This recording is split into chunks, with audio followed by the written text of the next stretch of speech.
Ladies and gentlemen, welcome to the Crimes, Killers, Cults, and Beer 100th episode extravaganza.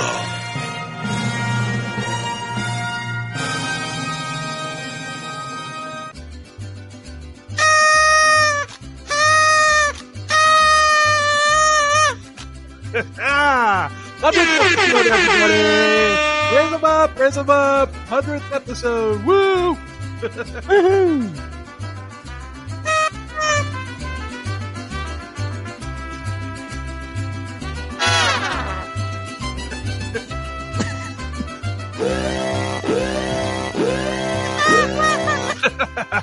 Yeah. Yeah. Had to do that. 100th episode, everybody.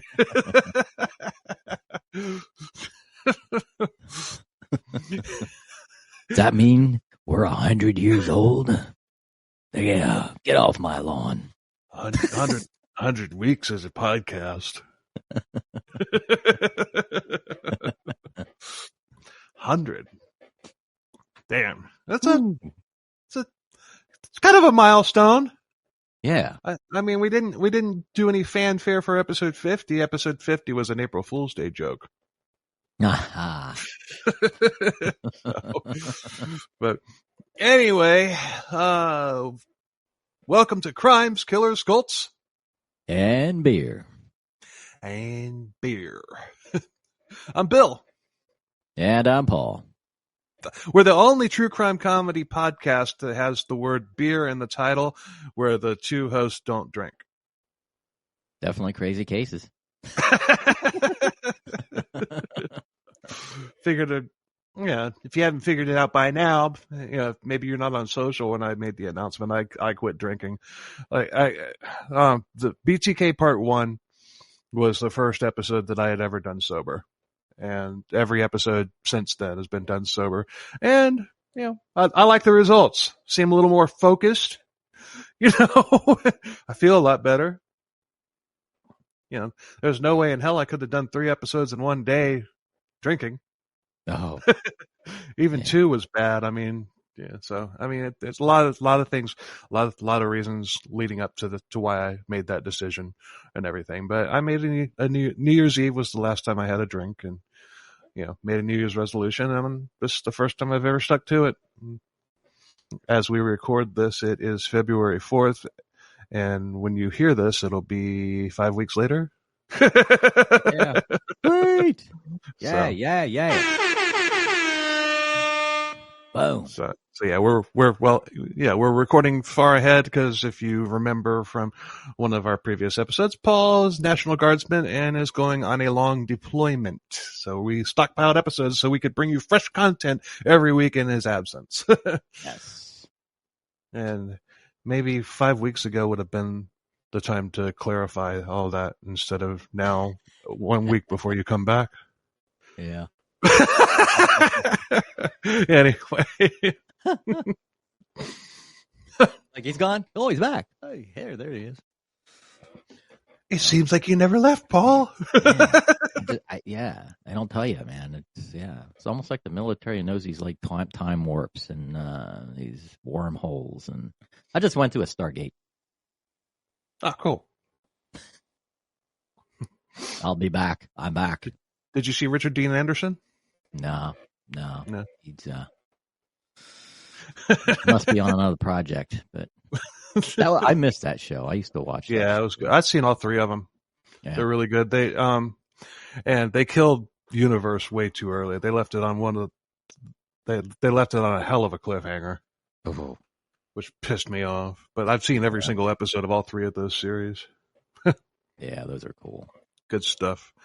But anyway,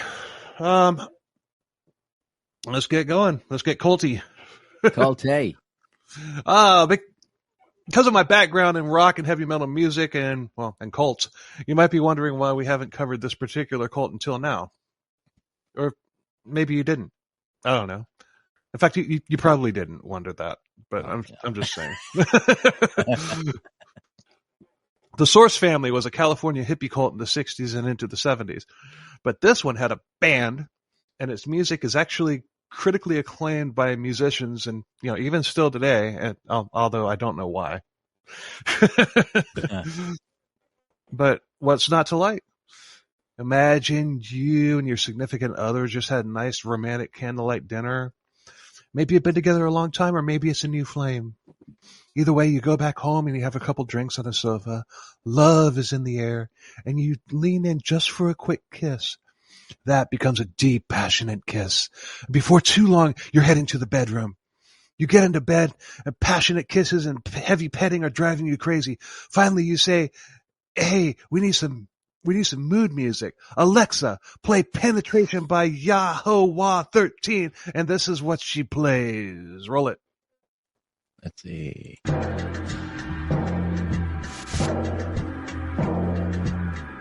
5 minutes later.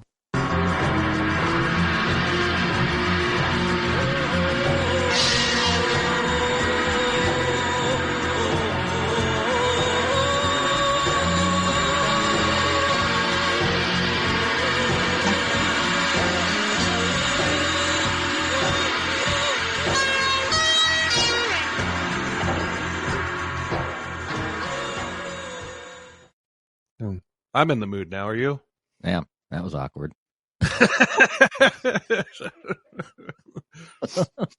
don't know if my mic picked it up. It probably did, but my Alexa picked, I couldn't find the listing you were looking for. I heard it. So if yours did, which I hope it did. Yeah, right. I really hope that triggered Alexas all over the place. But that's why I don't have one anymore. I even turned off Siri.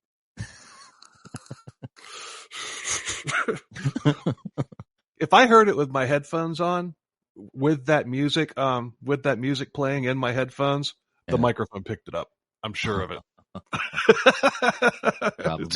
It's in the other room. Be interesting if it's synced together too. That way you can hear like an echo. Dolby surround sound, THX.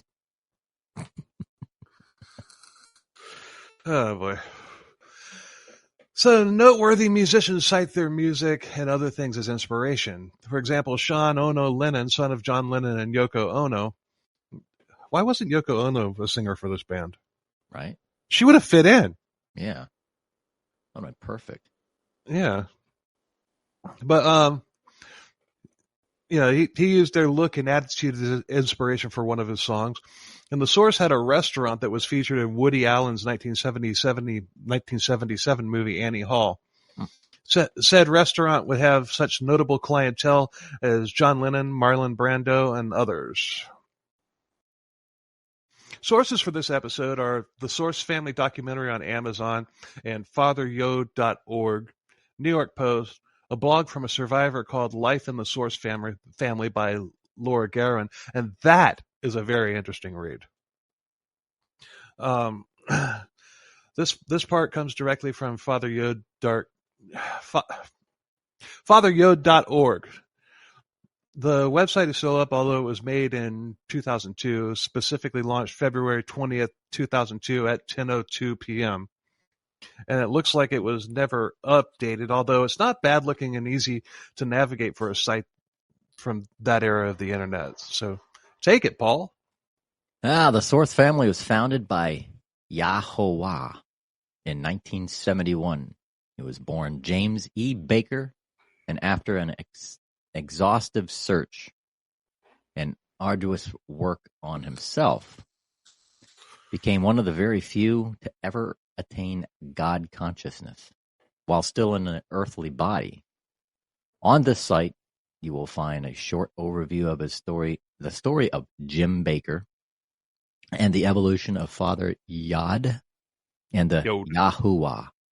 Yeah, Father Yod. Yeah, and the Yahuwah. Sounds like Indian. And his spiritual family. The Source family, who called him simply Father. There were about 100 of us who stayed with him constantly for the last few years of his life. You don't know what it's like to be me. Well, you do now. There are lots of other sites or lists on that website, and you could spend weeks on that site and still not get all the way through it. I spent a good time reading through some of the stuff on there. There's some wacky shit on there. Oh, I bet. It's a wacky case too. But the source was started by Father Yod, born James Edward Baker, on July 4th, 1922. And he would die one of the more memorable deaths of cult leaders, but put a knife in that.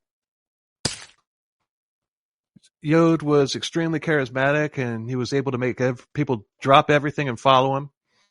Some people dropped everything within minutes of meeting him. Especially for the man. I mean, you can see why. Gorgeous women flocked to Yod, and you were given whatever you needed, and everybody seemed happy. Yod had lots of money, and unlike many cult leaders, he was more than happy to spread the wealth. For a while, it was basically a utopian society. The cult was based in Hollywood Hills and was based on the teaching of Yogi Bahan and the Age of Aquarius. Yogi taught a variation of Kundalini yoga, and he also taught that his teachings melded in with the Western astrology, and he was leading his followers into the Aquarian age. It was a reversal of Christian dogma. In the Aquarian age, you met God and then believed, rather than believing and then meeting God after death. Yogi was also posthumously accused of sexual assault by many of his female followers. We might cover him at some point. Health, food, mysticism, lots of drugs, and hedonism. And it was all the sex, drugs, and rock and roll mantra brought to life. And one of the first things to check off the checklist is erasure of identity. If you became a member, Father Yod would assign you a new name, something spiritual followed by the word Aquarian. For example, Octavius Aquarian, Harvest Moon Aquarian, Moon Unit Aquarian. Just kidding. Moon Unit was Frank Zappa's daughter, and that was her given name. But it fit. Yeah. But Galaxy, Jinn, Electricity. Hey, Electricity, come here. It's electric. Boogie, woogie, woogie.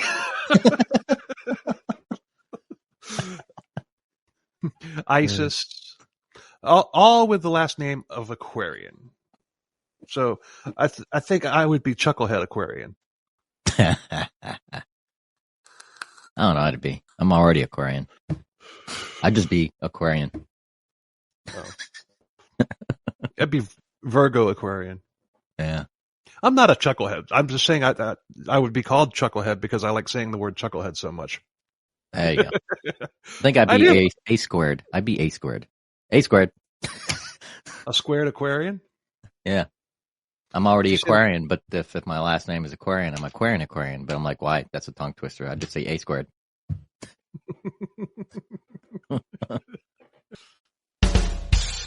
Yeah. I'm not Canadian. Hey.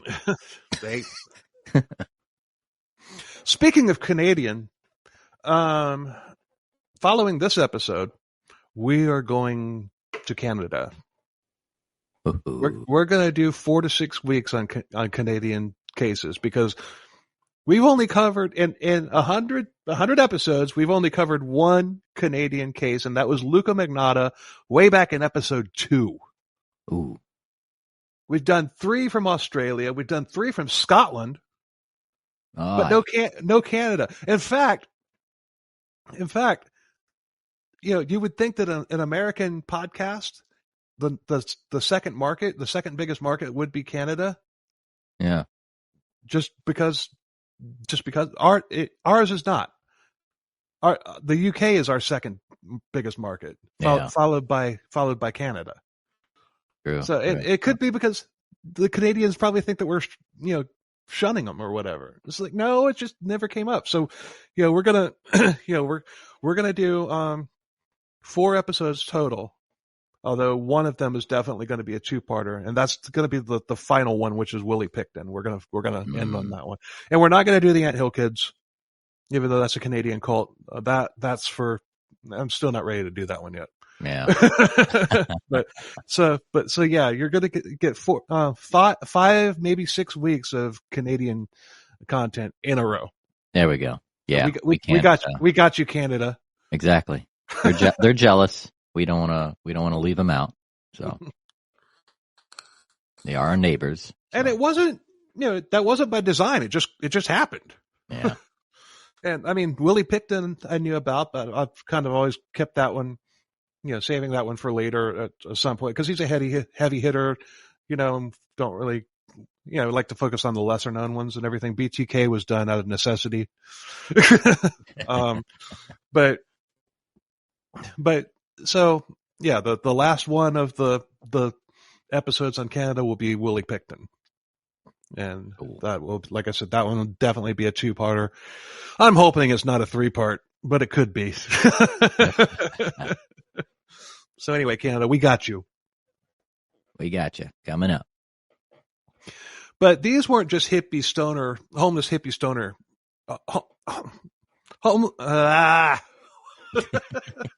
homeless stoner hippies.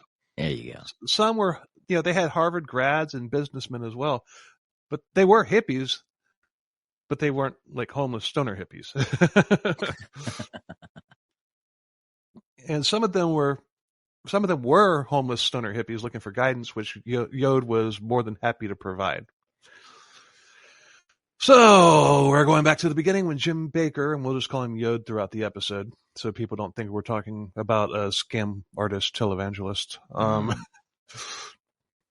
His father abandoned his mother when he was just a baby, when he was just a little baby Yod.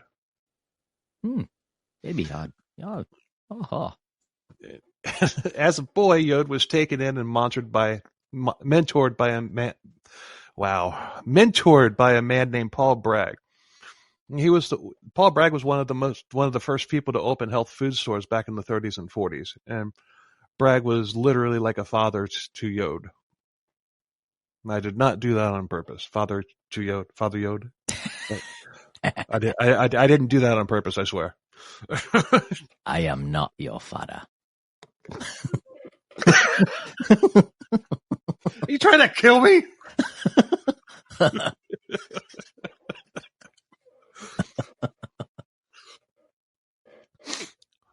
Lakeland, Florida podcaster found dead in his studio after apparently drowning while recording a podcast episode.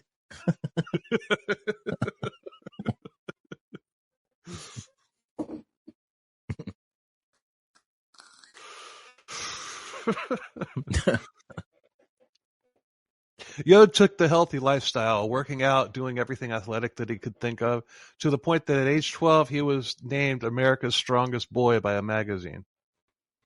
He was 6'4". He was an accomplished archer, a judo champion, long-distance runner. He was a World War II veteran in the Pacific Theater, where he was a Marine. And he took out many enemy soldiers in hand-to-hand combat, not to mention the one that he shot. And he was awarded a Silver Star, and the ladies absolutely loved him. And I'm not sure all of that is true, Yeah. I'm just not sure how true it is. You know what I mean? It could have been. It could have been, especially the World War II accolades. I mean, it could have. I mean, I'm sure that he was a good soldier. A good Marine. But yeah, I don't know. Maybe he did. Maybe he did. I mean, he did have the he did have medals and stuff that he had gotten during his time there. So maybe it is all true. But I'm just saying, it just seems like a lot. Yeah, it does seem like a lot. But you never know. You got to. He did have a Silver Star. He really did. So he moved to L.A. in the '60s to pursue a career as a stuntman, but the Eastern mysticism thing intrigued him. Things like yoga, meditation, and health foods. He opened a natural he opened natural food restaurants in California in the '60s. One was called the Aware Inn, and this was one of the first of its kind to open up, and it was successful. There was also Discovery Inn in Topanga, California, the Old World restaurant, which became a chain. But old war habits die hard. I didn't do that on purpose either. Yod had a criminal history, and he had killed 2 people with his bare hands. One, in 1955, he killed somebody who attacked him with a knife. He was acquitted of that because of self-defense. In 1963, he got into a tussle with a television actress and her husband. The husband was a bar owner, and Yod killed him with 2 karate chops to the neck and shot him in the head for good measure. Jesus. He did time for that, but I'm not sure why he got such a short sentence. I mean, that is verified. I got that from a news clipping. He also robbed a series of banks, which is how he got all the money to set up all these restaurants and later the stores. I mean, interesting guy to say the least. I mean, it's like, yeah, they could make a dark comedy about him. Yeah. Yeah, just off of the stuff that we've got here. So, Yod met a girl from France who was exploring, and her name was Dora. It was a different Dora. Dora, the explorer. Yeah, this Dora was she came from France. She was a total hippie, and she introduced Yod to acid, speed, and weed, and he fell hard for her. He was 43 years old, and she was 19. He was rich and an alcoholic at the time and miserable, and Dora showed him the way. She took him to the hippie festivals and concerts, and he ate it up. And he would get amped on speed and not sleep for days. He started bleeding his restaurants dry of cash to buy drugs, not only for himself, but for all of his new hippie friends. It got to the point to where his investors ran him out and took over. Kind of like John Schnatter. Yeah.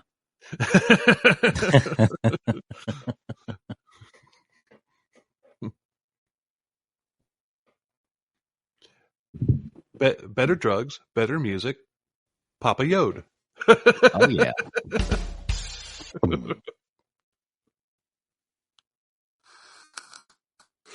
So at rock bottom, Yod started thinking about how to pull himself back up by his bootstraps. In April of 1969, Yod opened the Source restaurant. It was on Sunset Boulevard. It was a vegetarian restaurant, and it became very successful. And Yod was back, baby! Yeah. It was one of the first health food restaurants in the country, and it was considered to be one of the most successful restaurants in the entire country per capita, bringing in $300,000 a month. Whoa. In mid to late 60s money. Damn. Movie stars frequented it as well. Goldie Hawn, Joni Mitchell, Steve McQueen. Those were just a small portion of Hollywood elite who were regulars there. Even John and Yoko showed up there from time to time. This just shows you the star power they had. One time the band Yes pulled up in 5 separate limos to eat there. The band? Yes. Okay. The band ate there? Yes. They ate there. I always liked their song, The Wait. Yes. And The Night They Drove Old Dixie Down. They don't sing those songs. Yes, they do. No, All Good People, Roundabout. What's the source of Roundabout? What? The band. All the people eating there was the source on a Roundabout. No. Yes, the band that ate there sang Roundabout. You're not making sense. You said the band showed up in limos and ate there. Yes. But you said we're all good people eating on a Roundabout. Those are titles of two of the songs by the band. No, those two songs were done by Yes. That's what I've been trying to explain to you. Oh, so the band called Yes showed up in limos and ate there, not the band called The Band. Should I respond by saying yes, or should I just say correct? Correct works. You didn't have to take me on the long distance roundabout. You mean run around? Run around, roundabout. Still a circle. Fine, correct. Yes. Fine. God. Fine, correct. Can we stop digressing and move on? Yes. Anyway.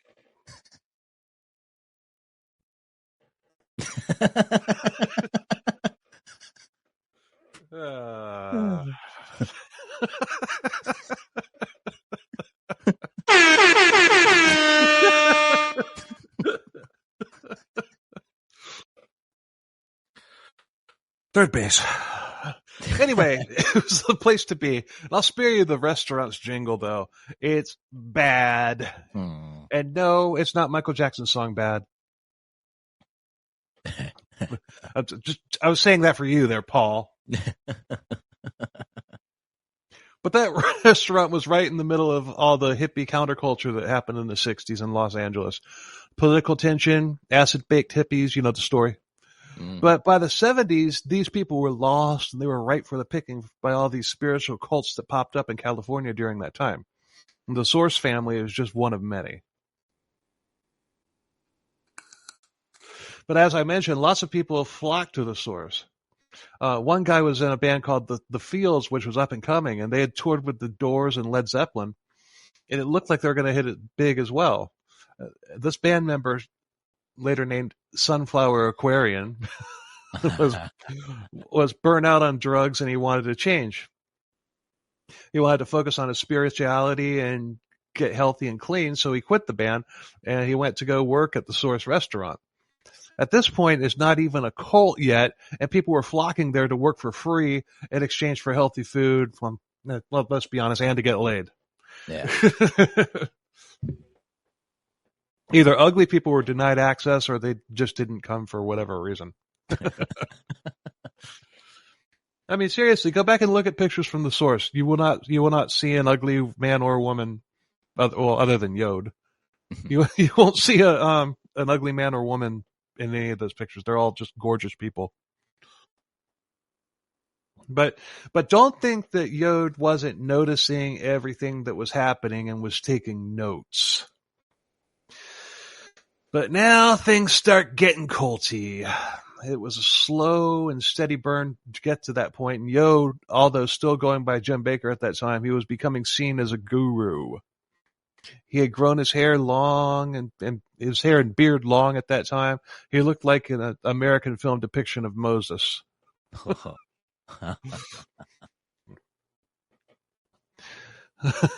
He really did. These young people who looked up to him, and some even worshipped him. And he met a 19-year-old girl named Robin who fell deeply in love with him, although probably not Jim the man, more like Jim the charismatic guru. Robin was chronically very sick, and Yo put her on a good diet, and she wound up recovering completely. They were married in 1970 when she was 19 and he was 48. And she became later known as Mother Aquarian. Yeah, that's probably what it was.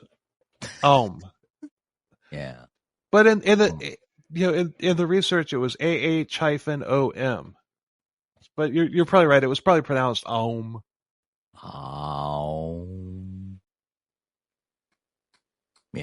It's more of a sound than it is something you Yeah. just can't spell. But it is there as Om. Yeah. Around that time, Yod met Yogi Bahan, who I mentioned at the beginning, the yoga awareness guru. Yod totally fangirled over Yogi, and he had a big house in Hollywood Hills. He had a garage full of Rolls Royces. Jim had a spiritual awakening, and he wanted to be Yogi. Yep, he mellowed out a lot and was kinder to people. He was to his followers emerging as a righteous guru, and they ate it up. And he had a picture of Yogi at the source on an altar that he had made over the fireplace, which was eventually removed, and a picture of Yod was put up in its place. He decided that he needed his own devout followers. He believed that Yogi wanted him to follow in his footsteps, and he never went back to Yogi after that revelation. He was transforming. He was transforming to Yogi after that revelation. He was transforming into the earthly spiritual leader, or cult leader. So Yod and his wife Om began going through all sorts of religious and mystical teachings and cherry-picking whatever they liked and piecing it together, like all cults do. Yep. The Age of Aquarius was just a portion of Yogi Bhajan's doctrine, but they made it the centerpiece of theirs. And Yod had rolled out the 10 Commandments of the Age of Aquarius. Take it away, Paul. Okay. 1. Obey and live by the teachings of your earthly spiritual father. 2. Love your earthly spiritual father more than yourself. 3. Harm not one of your body parts by neglect, food, drink, or knife. 4. Allow each vibration to complete its own cycle without interference. 5. Possess nothing that you do not need, and share all that you have. 6. The man and his woman are one. Let nothing separate them. 7. Surrender not your creative force. Squander. And lust. What's that? Oh, yeah, there we go. 7. Come on, I didn't stutter in my notes. It's my turn. Squander not your creative force and lust, but come together only when the 3 vibrations of the physical, mental, and emotional are in harmony with spiritual love. 8. Each morning, join your vibration with the ascending currents of the universal life energy, using the method your earthly spiritual father has taught you. 9. Do every act energetically, intellectually, truthfully, and lovingly. And finally, 10. When these commandments are mastered, leave the house of your earthly spiritual father and do the work of your heavenly father. Samuel L. Jackson. Say earthly spiritual father one more time. M and F-a. You motherfucker. I mean, that's what I was thinking when I was reading. I was just like, God, how many times can you say earthly spiritual father? Yeah, right. These Write that on the chalkboard 10 million times. Yeah, right.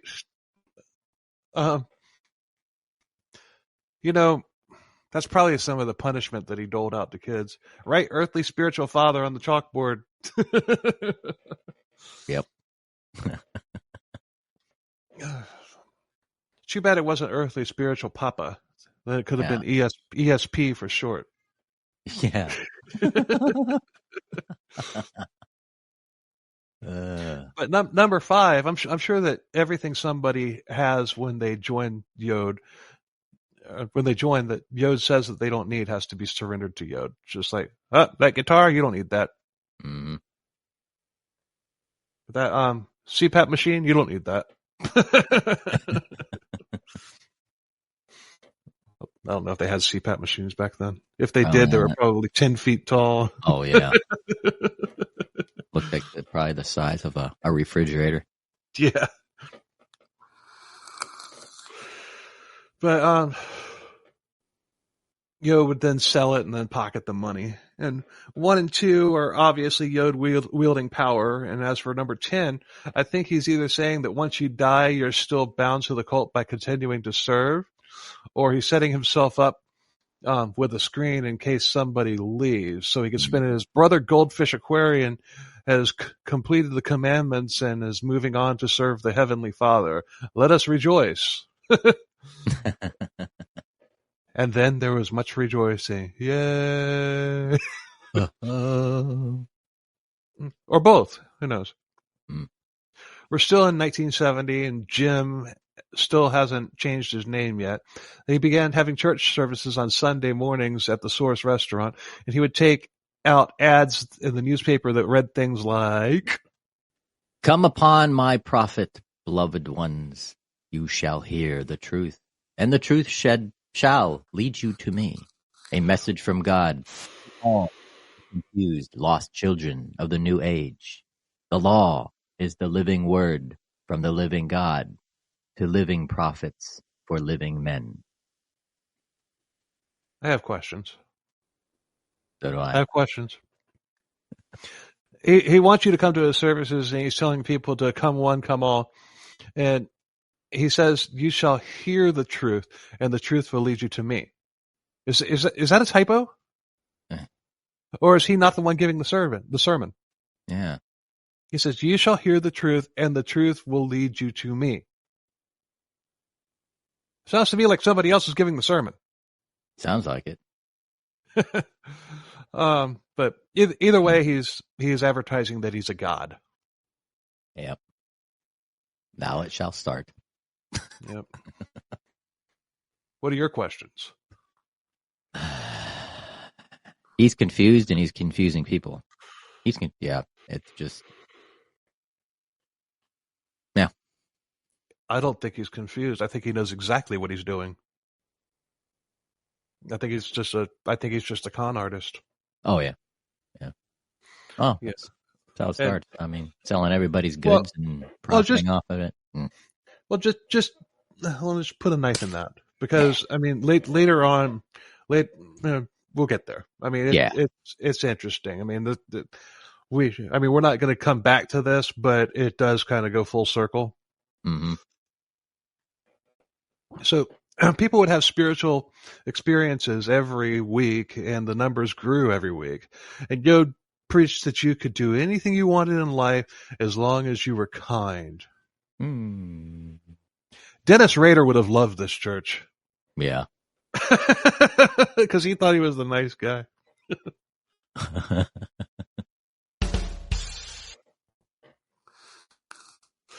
But it was around that time that Yod required everybody to wear white. But all of the men wore hats that looked somewhere in between a turban and a beanie cap, and then the white clothes later turned to robes, of course. Yod and his fathers would hit the streets and search for new fathers to join up, and it wouldn't be that uncommon to see a bunch of hippies walking around L.A. in the 70s preaching whatever the acid told them to.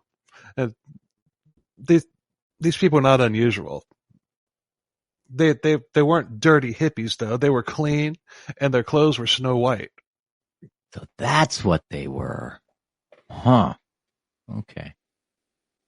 Right. It was then in early 1971 that Jim and Robin became Father Yod and Mother Ohm, and you can see their point. Even a hippie stoner isn't going to drop everything unless it was acid and follow Jim the prophet. Father Yod sounds much more prophet-y. Yeah. Most of the followers at that point were living in vans and cars, or multiple shacking up with whoever happened to have an apartment. Not a very glamorous existence, and I don't know how they managed to stay clean living like that. Yeah. But they did. Maybe they jumped into people's swimming pools late at night. And... Yeah, probably. You got to pick a number at the DMV just to get into the shower.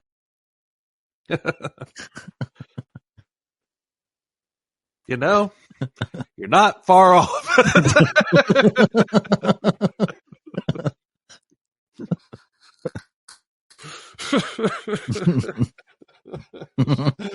I'm not even kidding. You're not far off. So they rented an old mansion on a large piece of property that had once belonged to a newspaper CEO, and they called it the Mother House, and they all crammed in. There's a faded black and white photo with a large group of them outside of it, outside in front of it. And on the second story, you see at least 20 of them hanging out the windows, and one is even standing on the ledge. Hmm. And they look like ghosts haunting an old creepy black house. I'll post a pic of it on the socials. Yeah. But regardless, they were home and they began taking Yod and Om as their mother and father in the literal sense. Wow. But they were all crammed into this mansion, like hundreds of them and everything. That's why I said you weren't far off when you said take a number to Oh, the water bill was probably 10 times more than the property tax on that place. Hey, they're the reason why frickin' LA has droughts all the time. Yep. They're the reason why the Los Angeles River is just like a little trickle of dirty water running down the thing. Yeah, well, yeah. I wonder if the water level was up at that time. That's probably why it's so low now. It's like they used up all the water. Yeah, that's one thing that I'll get. People say, "Oh, you're wasting water." Well, the water goes down the drain and it goes through it goes to the if it's in a septic tank, it gets absorbed back into the earth, and if it goes through a sewer system, it gets processed. There's the same amount of water on the earth today as there was the day that the earth became. Mm-hmm. Yeah. So how is anybody wasting water? Exactly. And if it evaporates, it eventually comes back down. Yeah, exactly. Yeah. So, unless people took like gallons of water up into space and dispersed them into space. Yeah. There's the exact same amount of water on Earth as there was the day the Earth became Earth. Uh-huh. And if I blew your mind with that, sorry, not sorry.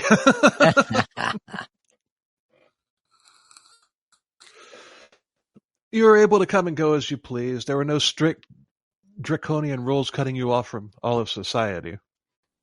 And at this point, Yo began searching his followers for musicians and purchasing instruments to bring in. The Source family band had begun. Noteworthy musicians and producers actually showed up just to jam. And before too long, recordings of their music like that gem that we heard at the beginning were being sold at the Source, although that recording didn't come until later. Yeah. That particular song. But those recordings that they did, that's like Holy Grail material to music collectors now. Really? Yeah. It's that revered. It's that, it's that rare and everything. It's like if a music collector gets their hand on that and everything, their collection just, became a hell of a lot more legitimate. Like, you've got a genuine source? Holy crap. Wonder if you can still find that on vinyl. Yeah, that's all it is. Yeah. Vinyl. I wonder if it's still out there, floating out there. Yeah, I'm sure people are going to start Googling it now. Well, the collectors have it all. Yeah. I mean, I don't think there's any that's ever just like surfaced at a, like somebody found it at a thrift shop or something like that. Yeah. Although, might want to start going to thrift shops in like Montana or something like that. Yeah. Not LA, because everything's gone from there. but somewhere like in Montana or Wyoming where, it just might, it could have been sitting at a thrift shop for like years and years and years at the very back of the record rack. Yeah. Yeah. That might be something that Mike from American Pickers might be. If he's listening, he's probably going to start looking for them all over the country. if that's the truth, then we deserve a shout out on the show if he does that. Yes. Damn right. So, Mike, if you're listening from American Pickers, keep your eyes open. Let us know. Yep. Montana and Wyoming, and we'll throw Nebraska in there for good measure. Yeah.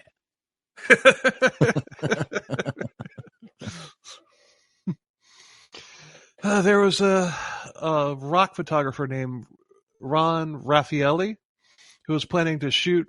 He was planning a shoot where he needed Jesuses in his shoot, and his fiance went to the source because he had seen. Or she had seen them, everybody had seen them around. It was like, let's just get these people. They look like Jesus anyway. We wouldn't have to spend any money on costumes. Yeah. So she asked for Jim Baker. His crowd was full of Jesuses, Jesus lookalikes, and and she joined the cult within minutes of meeting Yod. Ron wasn't having it. Yeah, he was shooting bands like Led Zeppelin, the Beach Boys, Rolling Stones, the Doors, etc. He was about as A-list as you can get for a photographer. So the couple split up, and his fiancée, Isis Aquarian, became a lifelong follower, and to this day she's still one of them. Maybe she is, maybe she isn't, I can't remember. There were some that were still.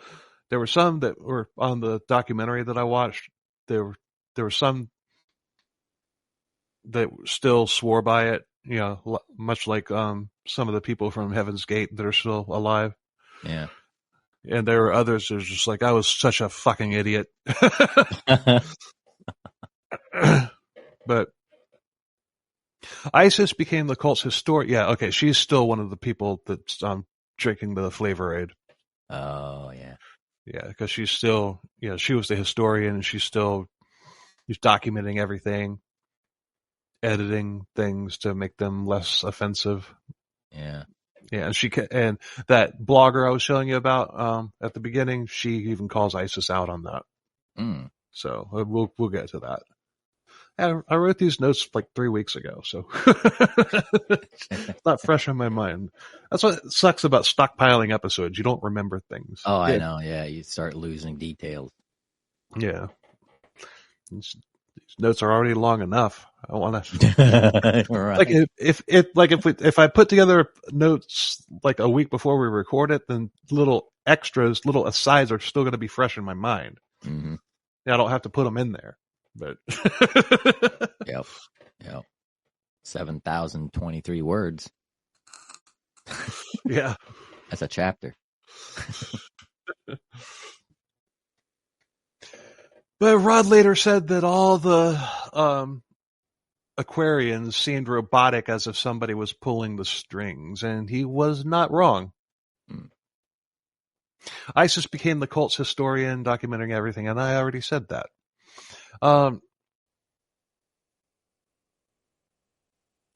Yod loved the idea of filming everything that he did, and somebody's just a little full of themselves. I mean, it's like Isis was basically like his own built-in paparazzi, except welcome and revered. Yeah, that's why there's lots of video footage of happenings with the source. Lots of it. It's on YouTube. It's on the other websites and whatnot. I mean, there's even an up close and personal birth of a baby, which we'll get to. Wow. One woman described her sister as becoming a slightly vacant hippie once she joined, and newspapers were questioning whether Khan was a Yod artist, whether Yod was a con artist or a fraud, as well as labeling the Source family as a cult. And it was also being compared to the Manson family. And this woman was married, and she and her husband both joined the cult, and they liquidated a very large Victorian house full of priceless antiques, top of the line appliances of the day. You know, the green and orange refrigerators. Yeah. 3 vehicles, just liquidated all in a matter of days. The husband quit his lucrative job, and his new job, washing dishes at the source for free in exchange for living with 200 people in an old rundown mansion. So if it looks like a cult, Wow. yeah, Yod has some fucking serious game. Yeah. He is saying the right thing. Yep. This is when Yod renamed everybody. Large groups of followers went to the Social Security office and legally changed their names to first name whatever Yod came up with, middle name the, and last name Aquarian. Whoa. You imagine working at the Social Security office that day? Oh, man. Yeah. That would have threw up a red flag. Especially at the SS office. Good God. Somebody should have called the police or the FBI, but this is also pre-Jonestown, and cults weren't really looked at as a threat, especially with all the other counterculture things happening at the time. To law enforcement at the time, these spiritual cults were just one of many products of the counterculture. Although Jim Jones was running People's Temple in Los Angeles at that exact same time.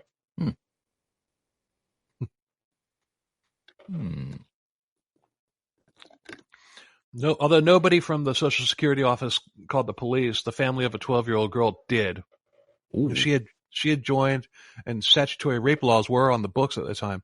And police showed up saying that she couldn't be there without her parents' permission. So Yod decided that any girl under 18 had to get married. Now, I don't know what the laws were then, but apparently it worked. And Yod paired every young girl with an older man in a big mass wedding. You know, still, you can't get married without parental consent if you're underage. Yeah. So I don't see how, that's why I said I don't know what the laws were back then. I mean, it seems to me like a pretty convenient loophole for a pedophile. Yep. This is still back. This is mid-70s, early mid-70s. Yeah, this is early 70s. Yeah. No, this we're still in the 60s at this point. Oh, yeah. Okay. Yeah. But yeah, it's just like, oh, I like this 14-year-old. She likes me. Let's just get married. That doesn't seem right to me. No. But that's what was in the documentary. Wow. Unless he got to the parents and convinced the parents, I don't know. I doubt it. I seriously doubt it. Especially not the parents that we were just talking about this particular 12-year-old girl. Yeah. But it wasn't all singing and dancing and love. Yod had a very attractive group of followers, but he wanted to keep it that way. So he had a strict exercise regimen put together. Every morning up at 4 a.m., they would all have to go stand in the pool, even if it was super cold. Push-ups on their fingertips, pull-ups, just all manner of exercises done to excess. Eat. For example, you can find all of these on his website, and this is the pre-exercise routine. Take it, Paul. Maybe this will help you get in the right mindset for your deployment. Not on my fingertips. Well, first one. As you awaken, exhale. Yawa. For your first breath. 2. After exhaling, say either aloud to yourself, be still, and know that I am God. 3. Dip into Mother Ocean to rinse your body of all sleep and negativity. 4. Follow the physical exercise program every morning. 5. Do the star exercise to tune yourself into the universal life energy currents of the morning. 6. Practice the pineal wave to eliminate any trace of negativity from within. 7. Take a cold shower to clean and rinse your body. 8. Instruct your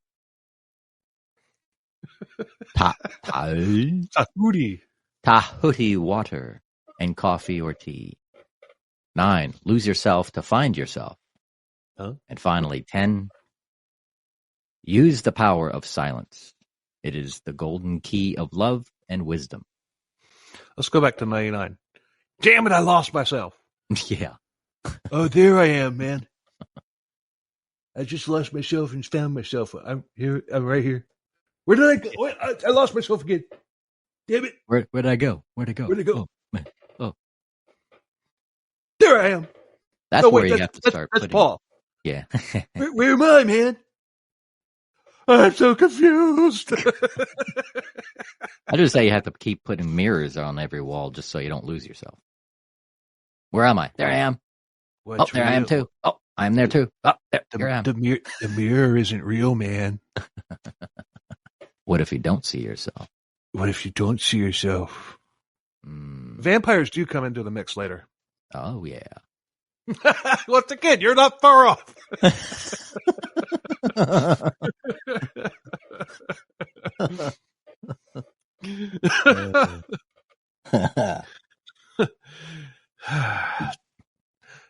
Apparently the word instruct in all of these means use. Yeah. Because that comes up later. And that's when I figured it out.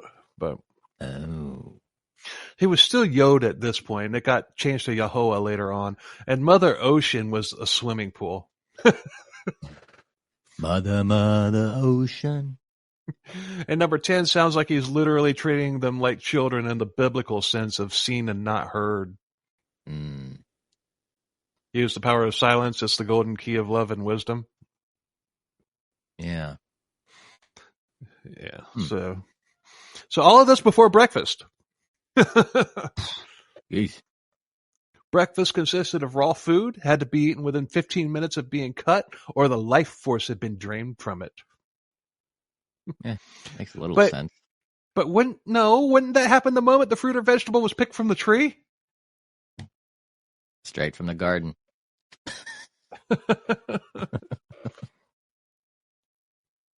But after your raw food, everybody was required to take a 6-second hit of marijuana.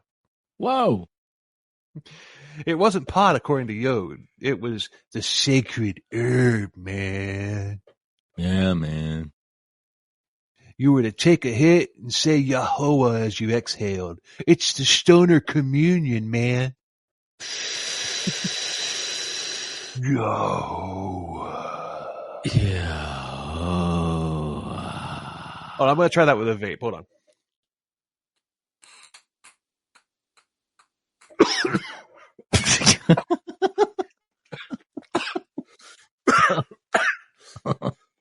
Oh, I got a head rush. Oh, boy. Yahoah! I should have backed the wattage down on that before I tried to take a 6-second hit. Oh, man.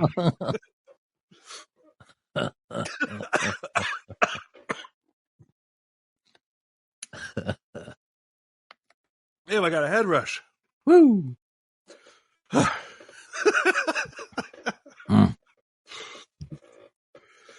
That was fun.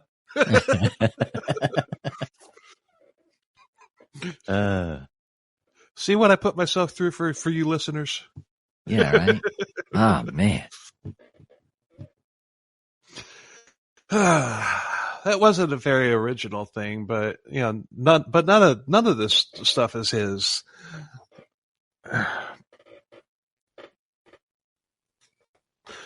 Had to wipe my eye off there for a second.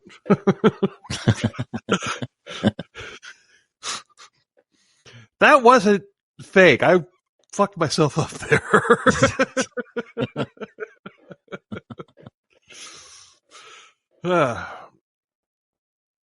He had, like every cult leader before and after him, put together his own religion out of his own favorite parts of others.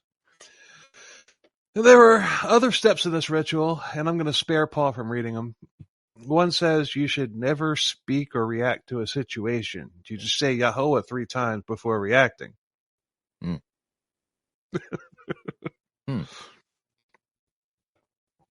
How's that going to work if you get pulled over for speeding? Yahweh, Yahweh, Yahweh. Cop's going to look at you like... I need you to step out of the car, please.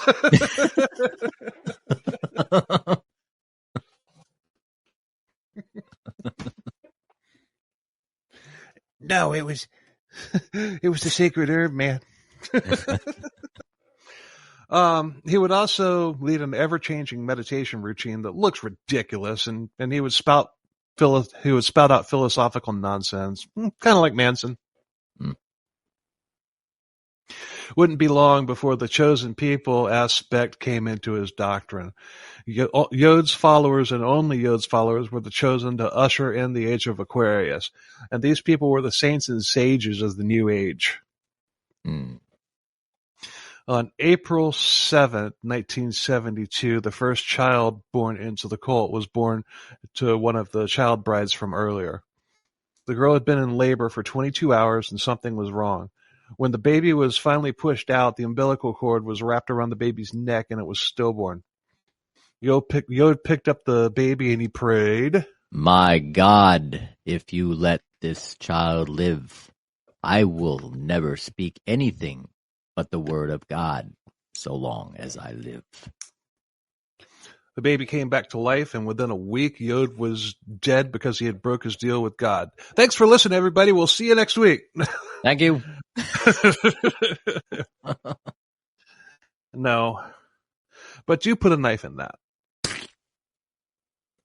Yod performed CPR on the baby, and moments later, he came back to life. And there's video of all of this, like I said earlier. Yod reached into his pocket and pulled out a piece of paper with the word Solomon written on it, and he named this baby Solomon right there on the spot, the god of the sun. And there was nothing wrong with the baby. Wow. It was basic CPR, but to everybody in that room, Yod had just performed a miracle. Yeah. Now, one thing I didn't expect to see in this episode was something that another cult that we did covered. Sure, all cults poach from others, but this is something stupid. And I pictured Yod as being one of the more intelligent cult leaders than this guy in particular. In episode 22, we covered Dwight York and the Nubian Nation cult. It was a pretty good episode. But York would literally change his appearance to suit whatever he believed at the time. Or whatever he believed he was at the time. He was an alien. He was an Egyptian. He was even a cowboy at one point, and he was black. There's pictures of him and his cult leaders, walking around in rural Georgia, all black people wearing like ridiculous, like Michael J. Fox in Back to the Future cowboy gear. Whoa. But he would start studying different scholar types throughout history, and whatever he was reading at the time, that's what he would emulate, as well as how they dressed. All the cultists did this too, and they would dress like Native Americans. There's freaking pictures of them, walking around with, like feathers in their hair, like loincloths and stuff like that, and everything with bows and arrows and stuff. They would dress like Templars, and for that they would have like the robes and whatnot, and lots of other things as well. It's just like, all right, today we're going to be pizza delivery men, so they would all be dressed up in Domino's outfits or something. Oh man.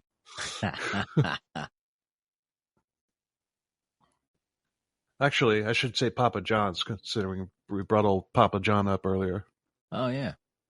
Yeah. But this came with some really alarming rituals. Ritual magic, to be more specific. And Yod would have them sit and stare at the sun with their eyes open until they were temporarily blinded. Oh my God. Stare at the moon until their eyes got cloudy. They got into astral projection and would hallucinate vampires and other things. Drugs are bad, okay? Okay. I think that Yod and many of his followers' minds were totally fried at this point. But isn't he breaking his own third commandment? What does that say, Paul? Number 3. Harm not, one of your body parts by neglect, food, drink, or knife. Unless I say so. Drugs aren't even mentioned. Yeah. And even if they were, he would have justified it somehow. Oh, wait. In another list of rules, it strictly forbids taking drugs and alcohol. But you can't convince me that they weren't taking drugs, although they swear up and down that they weren't. And there's video of these bizarre rituals. But it was real to the followers, mass hysteria, groupthink, whatever you want to call it. It's like the speaking of tongues in churches and fundamentalist cults. As far as they're concerned, the Spirit of God is talking through them, when in reality all they are is just talking gibberish. Mm-hmm. What is astral projection? Leaving the body. It's a practice that I actually do it all the time. But explain. Yeah, it's basically when you leave your body. It's getting into an altered state of consciousness, and it's not the spirit leaving the body; it's your astral self. It's like the lower vibration of your spiritual self leaving the actual physical body. Also referred to, sometimes people kind of mix this up with remote viewing. Oh, okay. So that's kind of like losing yourself and then finding yourself, or finding yourself by losing yourself? Kind of. Yeah. Okay. I was just curious. I was curious as to, is something like happened to you in astral projection that like actually happens, or you're in your mind it happens, or whatever, or is this more like speaking in tongues, mass hysteria type thing? Yeah. Now, like a common form of astral projection is kind of like if you're in like an accident. And I had a motorcycle accident many years ago, back in '95, and before I realized it, I left my body just to save me from the physical pain of going through, falling off the bike, rolling on the road, doing all this stuff. I remember seeing myself outside of myself, seeing everything happening, time slowing down. And then I was back in my body. Interesting. Yeah. And as the skeptic that I am, I'm not even saying that just to placate you or anything. That's happened to me when I was a kid. And I've always wondered exactly how that happened, but you just explained it. So, okay, cool. I learned something today. I learned something today. Go ahead and plug your podcast, Paul. Seriously, go ahead. So, yeah, you can go see the podcast on the YouTube channel or the Rumble channel. It's called The Seance. The sister or the parent company is Conscious Radio Network. But just go to anywhere you listen to your podcast. It's called The Seance. And we talk about metaphysical, paranormal, and mysteries of mind, space, and time. And conspiracy. You said conspiracy twice. I know, because it's conspiracy. No, that's cool. I knew there would come a time when what the other stuff that you're into would manifest itself on this podcast, and I was waiting for it, and there it was. There you go. Now, I like I said, I'm a skeptic when it comes to that type of stuff. Nothing wrong with that. No, I mean, for the history of mankind, there's always mystical stuff out there. There's always things that we cannot explain. There's always something that somebody will experience sometime in their lifetime that will defy what they were taught, what they were believed throughout their life, and go, whoa, what the hell was that? So the seance, everybody. The seance. So, but after being in these trances for a long time, Yod would stop them and tell them to go into the halls of Amenti. Amenti. It was something that he made up. It was something that was at the center of the earth, and the cultists actually believed that they had gone there. So they went into white hot magma. Huh. Because that's what's at the center of the earth. I don't know. It's always been a theory of hollow earth. So, yeah. But next up was polygamy. Yay, polygamy. Hey. Yod decided that he had to have multiple wives. He actually asked his wife, Robin, what she thought of it. You know, she was receptive. She was more than receptive. She was all for it. She loved the idea of him sharing him with other women, or maybe not. She told him that he was just a dirty old man on a lust trip. But that's a sixth commandment, right, Paul? What's number 6? Number 6. The man and his woman are one. Let nothing separate them. Nothing. Yep. Now we have hypocrisy. In addition to he took 13 more wives, all ranging in ages that would fulfill different roles. They were all much younger than him, and some were even under 18. I think the oldest was mid-20s. Wow. But whatever their different roles were, they all had one role in common. And these women were excited and honored to become the wife of the earthly spiritual father. Now, remember what I said earlier about how everybody looked to Yod and Om as their literal parents? Yeah. Yod married his daughters. They were looking at him as their father in a literal sense. So therefore, based on his rules, he's marrying his daughters. Wow. But I guess that was like 3 years ago, man. Much like number 6, that old outdated thing. Yeah. Oh, and Yod was dressing like Colonel Sanders at this point. Did he have the bow tie? I don't see pictures of that little bow tie. He didn't have a bow tie. He was wearing it was like one of those bolo straps. Yeah. But one of the many reasons Yod gave for doing this is that he had been commanded by God to create a pure Aquarian race, and in order for him to do that, he would need to impregnate as many women as possible, and he did. Not just his new wives, but lots of others too. So now we're getting into hippie cult eugenics. Yep. Yeah.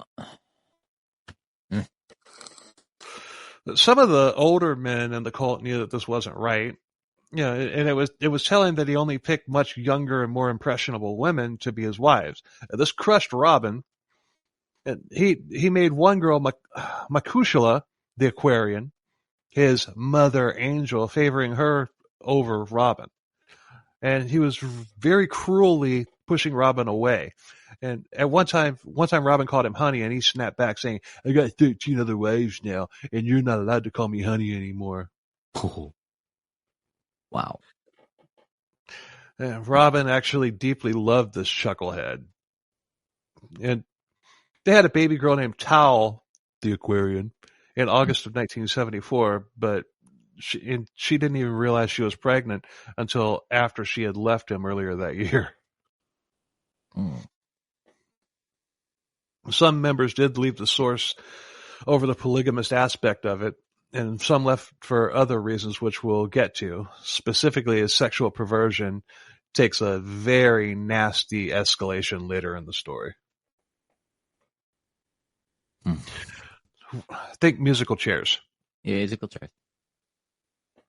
One thing that doesn't come up in the story a lot, if at all, is punishment. And although just being in the cult turns into punishment later on, but Laura Garin speaks of a wooden box outside in the heat that children were placed in if they did something wrong.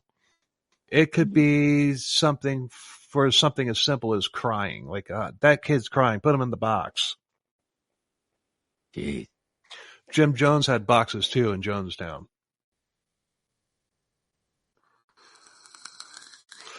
Now, this mansion that they were living in was literally just a couple streets away from where the Manson family had killed the LaBiancas just several years prior. So never mind the fact that 200 crazy hippies lived there. The neighbors were a little on edge about the cult living next door, even if they hadn't killed anybody. Yeah, I'd be too. Jeez. Yeah. So finally, under lots of pressure from the neighbors, the owner sold the house to somebody else, and the Source family was evicted.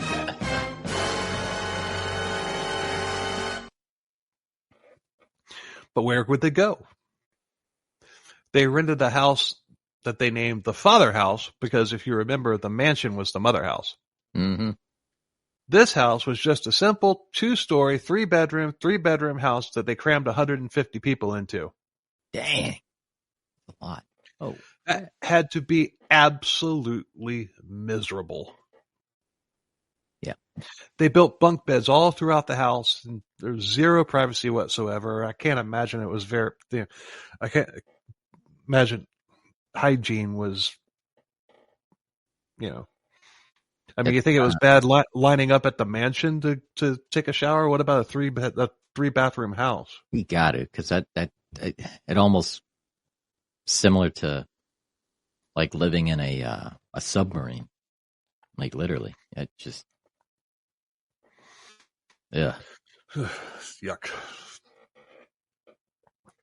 But Yod decided that the Source, damn it. At that time, Yod decided that the Source family band had to get serious. He took $30,000 and turned the 2-car garage into the state-of-the-art recording studio. And I'm sure that their neighbors were thrilled. yeah. This house wasn't on a large piece of property like the mansion was, so the neighbors were much closer.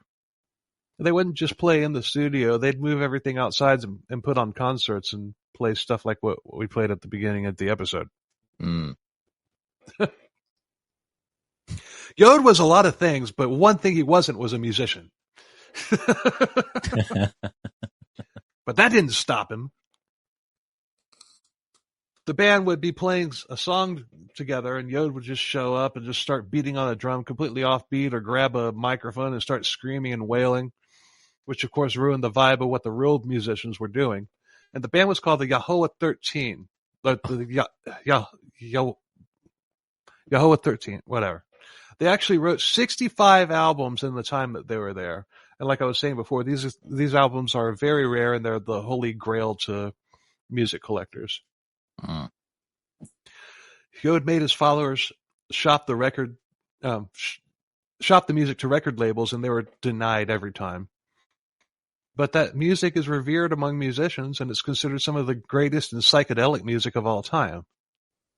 And I don't get it, but whatever floats their boat. I personally wouldn't be able to get past Yod yelling, "Bada boom, bada boom." That's the lyrics to the songs. So they weren't going to get signed, so they started playing at high schools. And Yod would use the shows to try and recruit new members, and it worked. And before long, they played a huge show at the UCLA campus. Aye. And here's a little clip of the band with Yod singing, if you want to call it that. Hit it. Number 2. My way, not today. I'll be your shining knight in armor with his cussed land. Bear, the monster from the sea.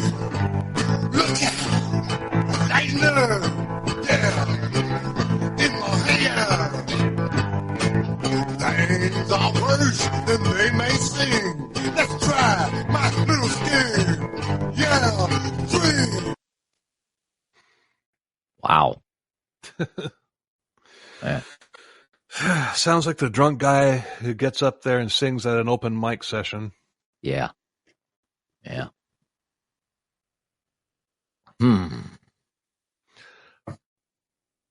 But Yod then escalated a little bit further, and he began telling women who they should be with, and they obeyed. Commandment 1, right? But dictating who should be with who is common in cults when the cult leaders aren't keeping all the women to themselves. Yod then became interested in sex magic, specifically the Hermetic Order of the Golden Dawn. This was an occult set that was primarily interested in channeling sexual energy for magical purposes, to channel their consciousness and to become better beings. He came up with a bonding ceremony that everybody had to participate in, and this wasn't about lust or pleasure either. But according to Laura Guerin, this was basically sexual musical chairs with everybody participating. But this was before he had read Aleister Crowley's book on the subject. After he read it, he began using the Crowley ritual that involved a woman's menstrual blood and semen mixed together as part of the whole sex magic ritual, not to mention consuming menstrual blood. He called the whole process Qdosh. Qudosh. And this has been scrubbed from their history documents and tapes by ISIS. And this wasn't in the documentary that I watched. Yeah. I found this on Laura Guerin's blog. Wow. Huh. This was all for control. Lots of people left as a result, and those who did participate were ashamed of what they had done, and they didn't talk about it outside of when it was happening. And Yod also insisted no protection being used because protection wasn't natural. So there's no telling how many babies were born as a result, and the women having no clue who the father was. But this was what Yod was mandating, and I guess the hepatitis outbreak was part of whatever grand plan Yod had. Yeah. And I'm telling you, I'm going to link Laura Guerin's blog in the notes as well as the official website. Her blog is interesting. I read every single entry that she had. Yeah. And it's interesting. I'd like to talk to her at some point. I'd like to even have her on the show. Yeah, that's what I meant. Yeah. Definitely, yeah, have a special. Yeah, I mean, I'm serious. I was reading that, and I respect the hell out of her. She got a lot of backlash, and you can understand why. Yeah. But this is no different than any other cult ripping marriages apart for control. Now, I mentioned that Robin had left Yod, and when she learned that she was pregnant, that she had hoped that would snap Yod back to his senses. But right about that time, the cultists began calling Yod God. Oh. And this is when he became Yahovah. Although I'm going to keep calling him Yod. Yeah.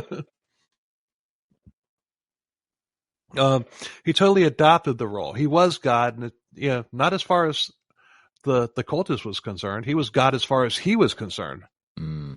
He was the light, the way, and he inherits all that the Father has. He's out of his damn mind. Yeah. He is not the Alpha and the Omega. No. At all. Some cult leaders don't believe their bullshit like Dwight York. Dwight York knew that he was completely full of shit. And more recently, the Twin Flames cult. Those two know that they're full of shit. But I believe at this point, Yod really did believe that he was God. Now, earlier, when he was just getting started, I don't think that he saw himself that way. I think that he saw himself just, let's just see what I can get away with. Yeah. I can have all of these women, blah, blah, blah, and I can have all these people doing whatever I say. But later on, something happened in his brain, could probably having to do with drugs or whatever, or just power lust. He started believing the shit that he was spewing. Mm-hmm. And started building on it more and more. And that happens with just about every cult leader.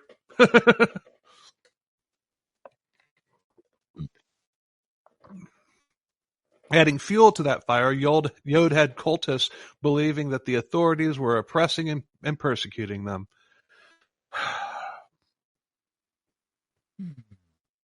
Yep. That's another every single cult thing. Yeah.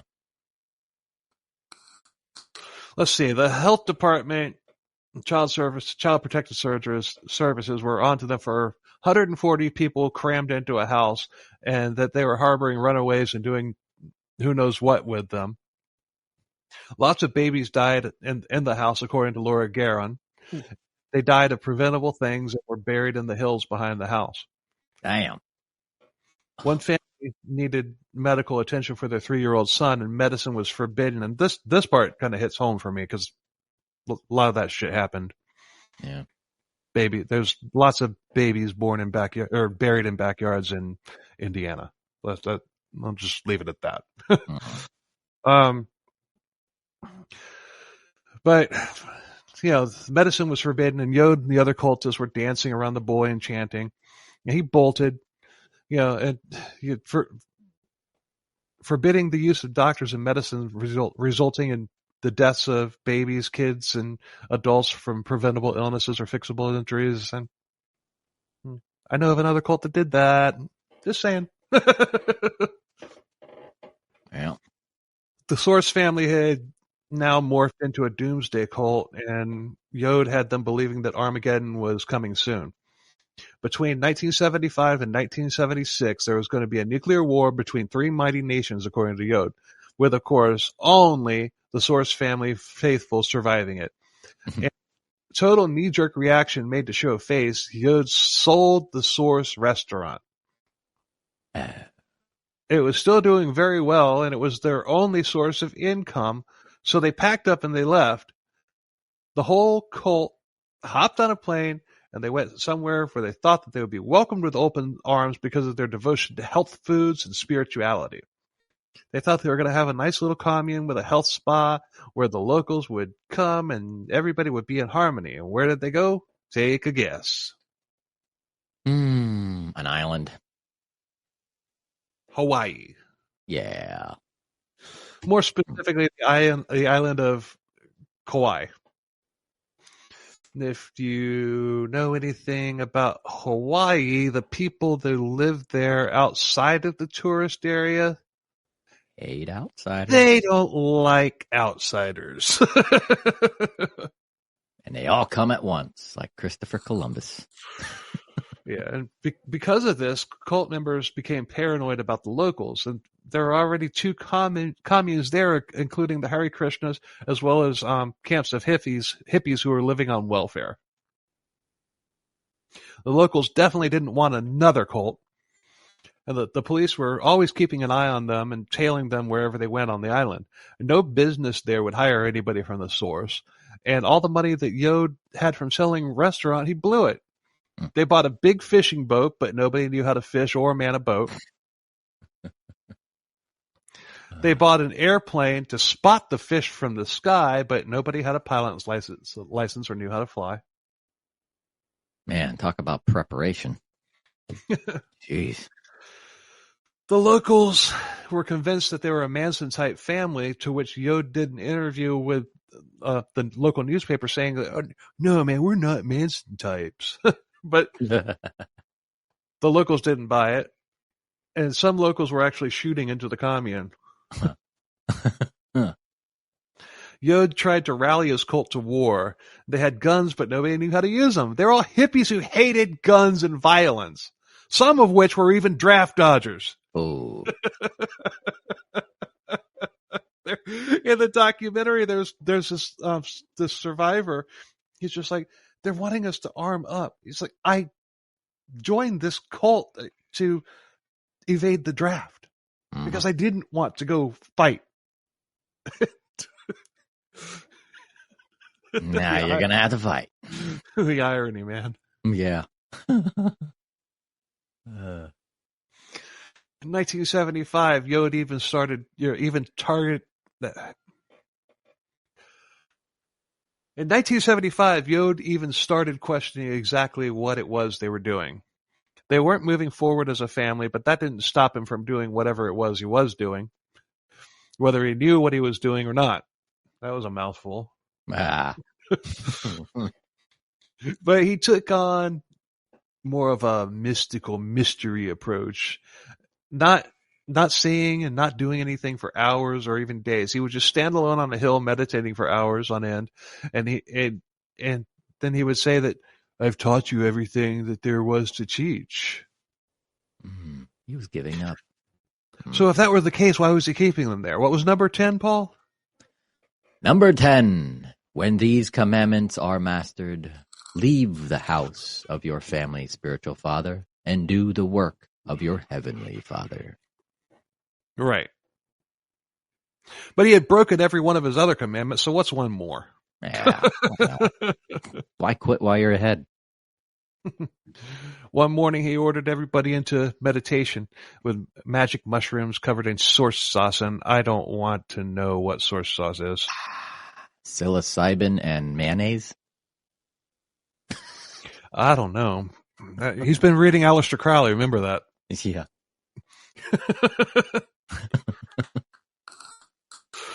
Source sauce. Damn, I should have done something with the old McDonald's jingle but instead of special sauce, called it source sauce. Damn it. Oh well. But he took them on a walk, and he said that he wasn't God. He was just a man. He said he was dependent on the God to take care of all of them. But that didn't sit well with the cultists, and some refused to believe it. It was like, no, you are God, man. You're God. Others left. But the ones who stayed continued to live as they had been, although Yod had taken a step back at this point. And I don't think that he's like having some real revelation. It's just like, oh, I've been a total shithead. I think it's just, I'm just sick of this. Mm-hmm. That's what it was. August 25th, 1975, the meditation started as normal, but he seemed off. And he finished the sermon saying, let's go flying. And he asked one of the men if he had a kite big enough for him. He had obtained a hang glider, and he was going to fly off of one of the cliffs. Oh. Now, Yahweh was a lot of things, but one thing he wasn't was a hang glider.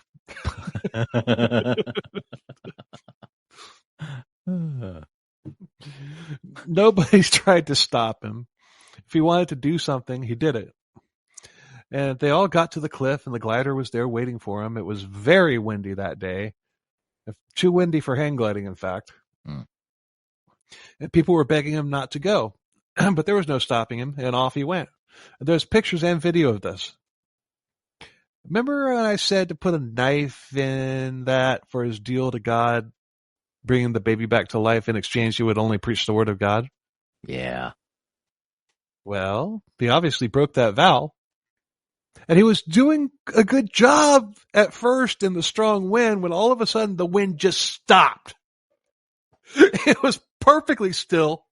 Just like it was just. And then. Yeah. Yod crashed down to the ground like Icarus after he flew too close to the sun. He crashed down, and when they got to him, he was alive, but he couldn't move. He said it was God's last lesson. And in another stroke of irony, he wanted to go to the hospital, but his faithful reminded him that doctors were against their beliefs and forbidden. I love that. Take me to a doctor. No doctors. No, you can't go to the doctor. Fuck. Oh, man.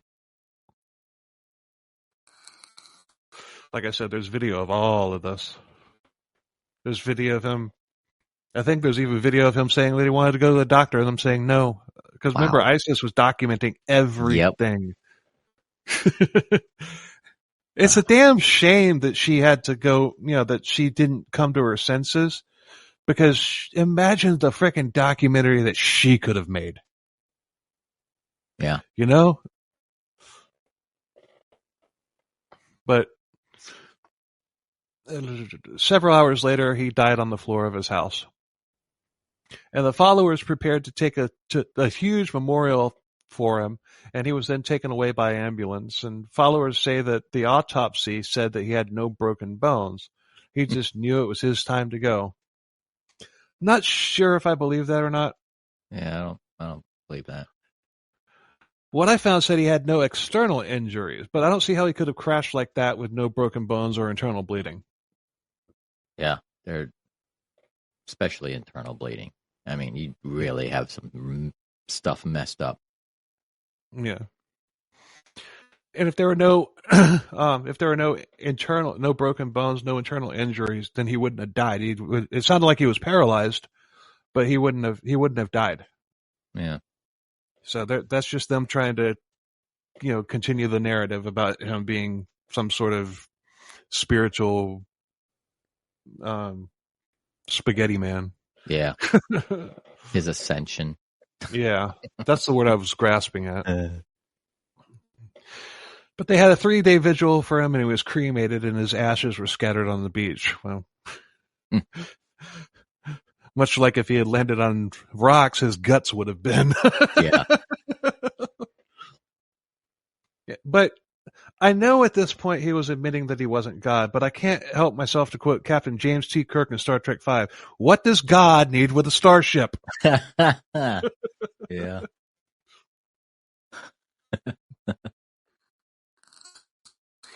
The night, this is true, this happened. The night his ashes were scattered, a new star, a nova, appeared in the night sky. And followers took that as Yahweh going into the cosmos to watch over them. No, but that happened. It was there was nothing about the cult in the news clipping, but the news clipping that I found documented the new star forming in the sky. Yeah. So that could have been some interesting synchronicity, because by the time we saw it, it would have happened millions of years ago. But still, just the fact that it happened then, right then, it was just coincidence. But still, yeah. I'm gonna say if I was if I was in this cult and that happened, I don't, if I was still brainwashed and everything, and he died, and that same day, or the same day they scattered his ashes, a new star formed in the sky. That would just basically confirm everything that I believed. Yeah, yeah. I would have fell for it. I've been like, oh yeah, right. There he is. I mean, that's just like I can't even. If that solidified it for some of them, I can't even blame them. I can't even blame them there, because that's just.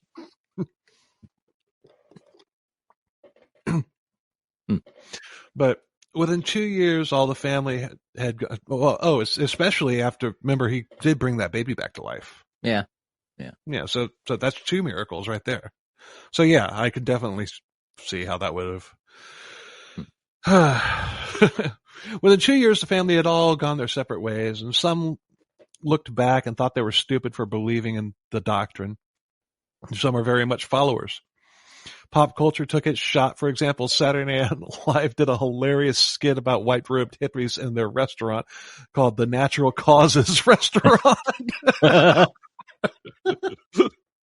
Oh God, you could find. I'm sure that's on YouTube. They put a clip of it in the documentary, but it's just like, wow, you're gonna sit right here, and that's and that's exactly where you're supposed to be. It was right here. The clip of that was hilarious. Is that the documentary that's like an hour and just short of an hour and 40 minutes? I think so. Yeah, I think so. Did I not cite the name of it at the beginning? No, I got Google up on.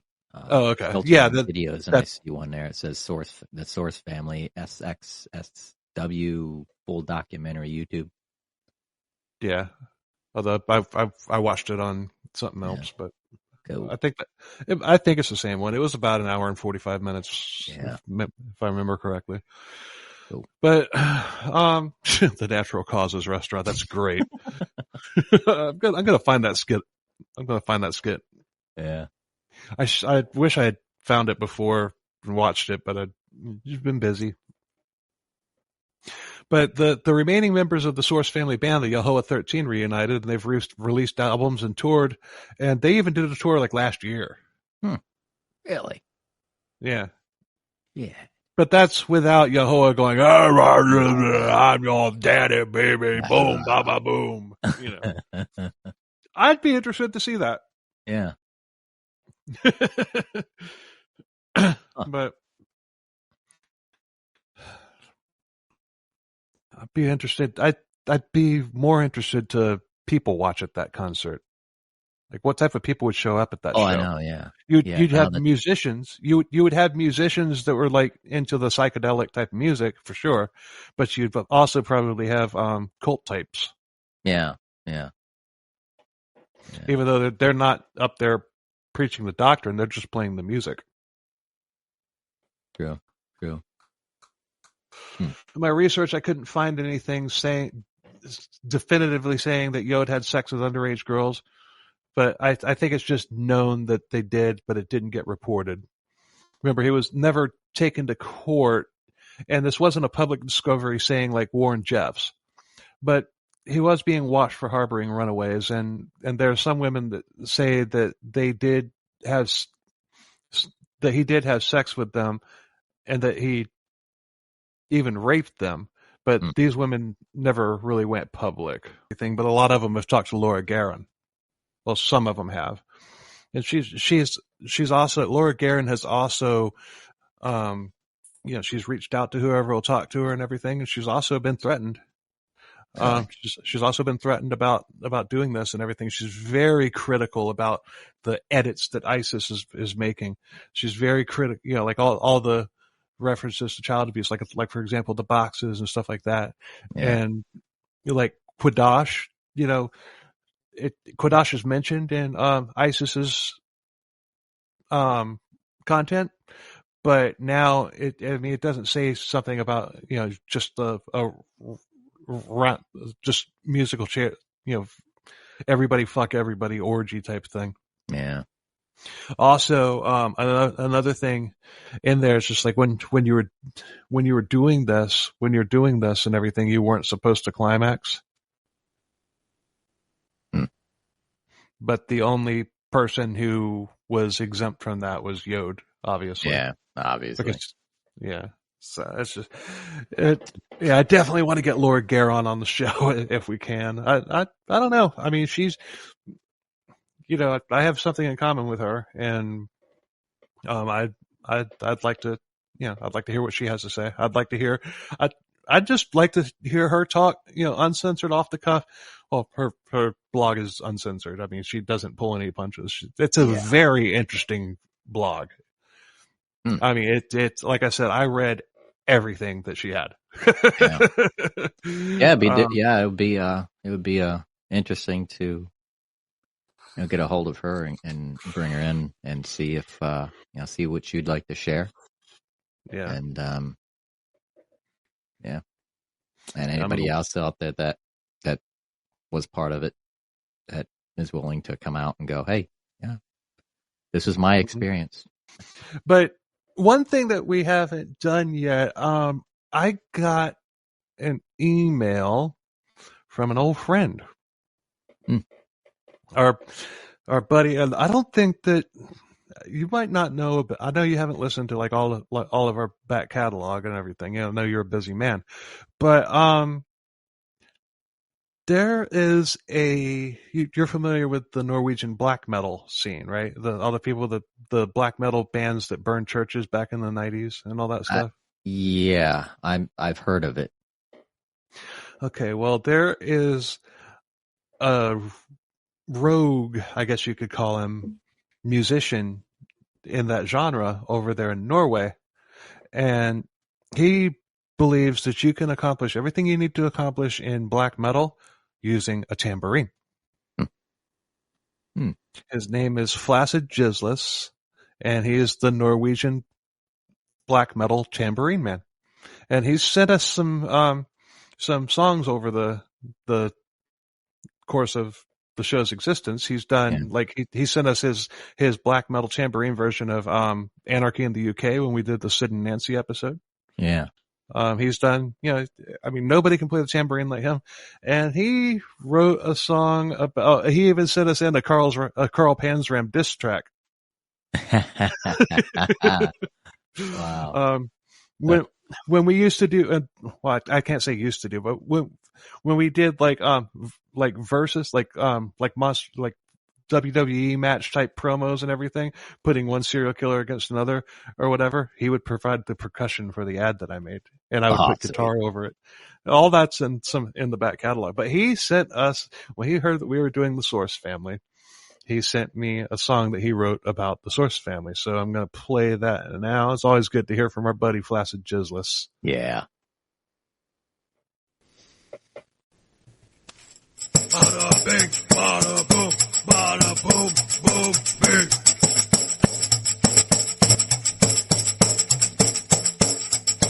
Earthly spiritual father married his daughter, blessed by the maker. Big cupcake. Bada boom, bada bing, bing, boom, bada boom, bada bing, bing, boom. I believe I can fly. I believe I want to die. Crash into Hawaii Bay. Cowboy, take me away. Bada boom, boom, bing. Bada boom, bada bing, bing, boom.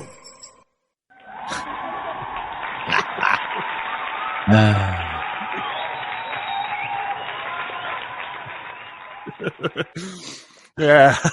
That might be my favorite. I don't know. It's going to be hard to top his version of Anarchy in the UK. Was, but that was good. That was good. Crashed into the bay. Cowboy, take me away.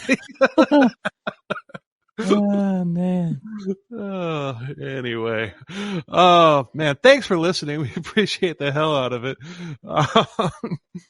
Yeah, check us out on our socials. Interact with us and everything. We have the Crimes, Killers, Cults, and Beer discussion pub on Facebook now. That's a lot more. Yeah, that's where people can interact a lot more. We got a small handful of people there. And hopefully, that will grow. Hopefully we can phase out the other, Facebook page at some point. Yeah. Yeah. But for now, it's there. Join that up. That's linked in the episodes now. So we're also on YouTube. And on YouTube.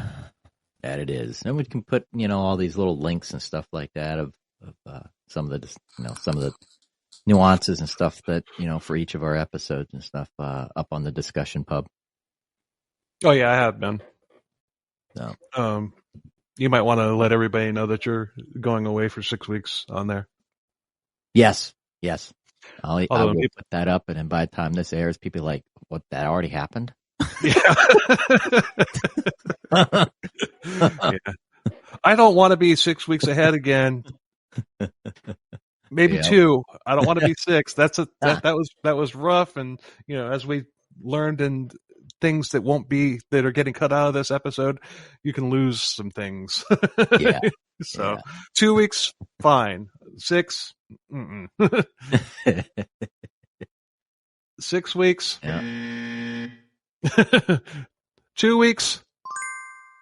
Yes.